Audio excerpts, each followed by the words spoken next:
Every Sunday, millions of Christians around the world sing beautiful worship songs without knowing the heartbreaking stories that inspired them. These aren't just melodies created in comfortable studios. They're cries from the depths of human suffering, written by people who faced unimaginable tragedy and somehow found the strength to praise God through their tears. Today, I'm going to share with you 5 worship songs with stories so devastating that they'll change the way you sing them forever. Make sure you stay until the end, because the last story we'll reveal is perhaps the most shocking of all, a song that millions of families sing together, never knowing the tragic accident that inspired every single word. And before we begin, let me know in the comments what country you're watching from. I love seeing where our community spans across the globe. Now let's start with the world's most famous hymn, written by a man whose dark past would shock every person who's ever sung these beloved words. Amazing Grace is perhaps the most famous hymn in history, but few people know it was written by John Newton, a former slave ship captain who lived one of the most brutal lives imaginable. Newton didn't start as a religious man. He was a sailor who mocked Christianity and led other crew members in ridiculing believers. His life spiraled so far out of control that he eventually became enslaved himself in West Africa, where he was chained, starved, and treated worse than the human cargo he had once transported. During a violent storm at sea in 1748, Newton experienced a dramatic conversion and cried out to God for salvation. But here's what most people don't know about Newton's story. His conversion didn't instantly change his lifestyle. After surviving that storm and accepting Christ, he actually continued working in the slave trade for several more years, even becoming captain of slave ships. Newton struggled with the contradiction between his newfound faith and his horrific profession, gradually realizing that buying and selling human beings was incompatible with following Jesus. It took years of spiritual growth before he finally left the slave trade entirely, and decades more before he became a vocal abolitionist. Newton wrote Amazing Grace around 1772, reflecting on his own transformation from wretch to redeemed child of God. The words came from a man who had experienced both the depths of human depravity and the heights of divine mercy. His later years were spent fighting against the very trade that had once made him wealthy, working alongside William Wilberforce to abolish slavery in Britain.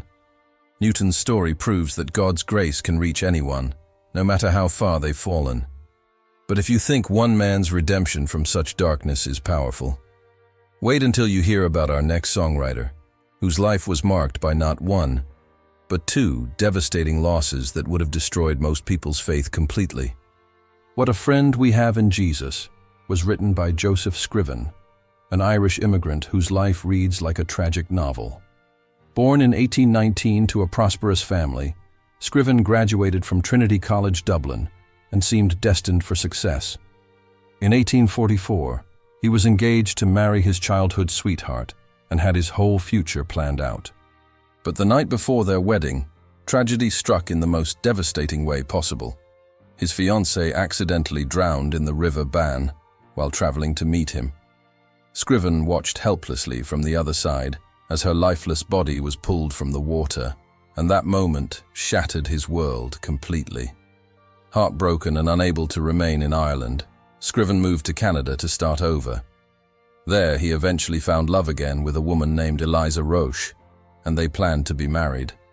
For 3 years, Scriven nursed her through a lingering illness, believing their love could overcome any obstacle. But just weeks before their wedding, Eliza died from her illness, leaving Scriven devastated once again. At age 25, having lost 2 fiancées to tragic circumstances, he took a vow of poverty and dedicated his life to helping the poor and disabled, becoming known as the Good Samaritan of Port Hope. In 1857, when Scriven learned his mother back in Ireland was gravely ill but couldn't afford to visit her, he wrote a poem to comfort her from afar. Those words became, What a Friend We Have in Jesus. And when a friend later discovered the manuscript, Scriven humbly said, The Lord and I did it between us. Ironically, Scriven himself died by drowning in 1886, found face down in Rice Lake under mysterious circumstances. His life of repeated loss and unwavering service to others birthed a hymn that has comforted millions who face their own dark valleys. But personal tragedy isn't the only source of heartbreaking worship songs. Sometimes entire nations need comfort, as we'll see with our next story that emerged from one of America's darkest days. Blessed Be Your Name by Matt and Beth Redman might sound like a typical praise song, but it was actually written in response to one of America's darkest days. In the aftermath of the September 11, 2001 terrorist attacks, the Redmans were traveling through American churches and noticed a shocking gap in Christian worship. As they watched congregations struggle to process the national trauma, they realized there were virtually no songs in the modern worship repertoire that addressed grief, suffering, or how to praise God in the midst of devastation. Churches had plenty of upbeat celebration songs, but nothing to help believers navigate real pain and loss. The Redmans themselves were no strangers to suffering. Both Matt and Beth had endured difficult childhoods marked by family trauma and abandonment issues. Learning early that worship isn't just about feeling good. It's about choosing to trust God when everything falls apart. As they watched Americans grapple with questions about God's goodness after such senseless violence, they turned to the Old Testament story of Job for inspiration. Here was a man who lost everything, his children, his wealth, his health, yet still declared, "The Lord gave, and the Lord has taken away. Blessed be the name of the Lord." The song they created challenged the prosperity gospel mentality that had infected much of modern Christianity.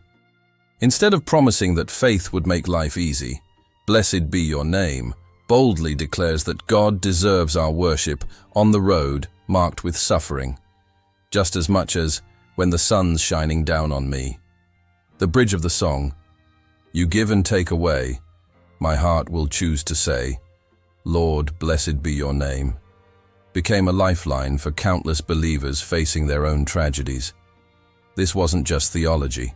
It was a battle cry for authentic faith that could withstand life's worst storms.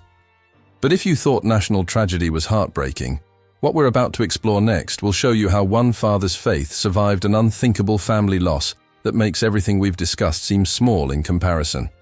It Is Well With My Soul was written by Horatio Spafford, a successful Chicago businessman who lost everything in the Great Chicago Fire of 1871. 2 years later, hoping a family vacation would help them recover, he planned to take his wife Anna and their 4 daughters to England. When last-minute business detained him, he kissed his girls goodbye at the dock, never imagining it would be the final time he'd see their beautiful faces. He sent them ahead on the steamship Ville de Havre, promising to follow soon. On November 22, 1873, their ship was struck and sank in just 12 minutes, taking all 4 of his daughters, Annie, 12, Maggie, 9, Bessie, 5, and Tanetta, 2, with it. When Anna's devastating telegram arrived, saved alone, Spafford immediately boarded the next ship to meet his grieving wife. During that voyage, the captain called him to the bridge and pointed to his charts, explaining they were passing over the exact spot where the Ville de Havre had sunk. Standing there, looking down at the waters that had claimed his children's lives, most fathers would have been consumed by rage or despair. Instead, this is when Spafford penned the words that would comfort millions. "When peace like a river attendeth my way, when sorrows like sea billows roll, whatever my lot, thou hast taught me to say, it is well with my soul." The tragedy didn't end there. After returning to Chicago, the Spaffords had 3 more children, but lost their 4-year-old son to scarlet fever in 1880. Instead of becoming bitter, they moved to Jerusalem to serve the poor, dedicating their lives to helping others through suffering. Spafford's supernatural peace in the face of losing 5 children reveals what true biblical faith looks like, not avoiding pain, but finding God's presence in the darkest valleys. Losing 4 daughters at once seems like the ultimate test of faith. But our final story proves that sometimes the most devastating tragedies happen not in distant oceans, but in our own driveways, when the people we love most never see it coming. Cinderella, by Stephen Curtis Chapman, was written as a tender celebration of fatherhood, inspired by his own daughters and the precious moments fathers have to dance with their little girls before they grow up and get married. Chapman, a Grammy-winning Christian music superstar, had adopted 3 daughters from China, in addition to his 3 biological children, and the song perfectly captured every father's bittersweet knowledge that childhood doesn't last forever. The lyrics painted a beautiful picture of a father watching his daughter play dress-up, knowing that someday she would become a real princess on her wedding day. It became an instant hit, touching millions of parents' hearts worldwide. But on May 21, 2008, Chapman's own fairy tale turned into an unthinkable nightmare. His youngest adopted daughter, Maria Sue, was playing in the backyard when she heard her teenage brother Will returning home from a school audition. Excited to ask him to help her with the monkey bars, 5-year-old Maria ran toward the driveway to greet him. Because she was so small and Will was focused on parking, neither saw the other until it was too late. The SUV struck Maria, and despite desperate CPR attempts and an emergency helicopter flight to the hospital, she was pronounced dead on arrival. The entire Chapman family had been celebrating graduations and an engagement just hours before, making the tragedy even more devastating. Chapman initially thought he would never sing Cinderella again. How could he perform a song about dancing with daughters when his own dancing partner was gone forever? But 2 months later, at his first concert since Maria's death, something miraculous happened. As he began playing the introduction through his tears, Chapman realized the song's meaning had transformed. Instead of mourning the end of earthly dances, he could now sing with confidence about an eternal dance in heaven. He changed the lyrics to reflect his new reality. The clock will strike midnight, but I know the truth is the dance will go on. From a song about temporary earthly moments, Cinderella became a declaration of eternal hope that transcended death itself. These 5 worship songs prove that the most powerful music doesn't come from comfort, but from the deepest valleys of human experience. When we understand the heartbreaking stories behind these beloved hymns, we realize that true worship isn't about feeling good.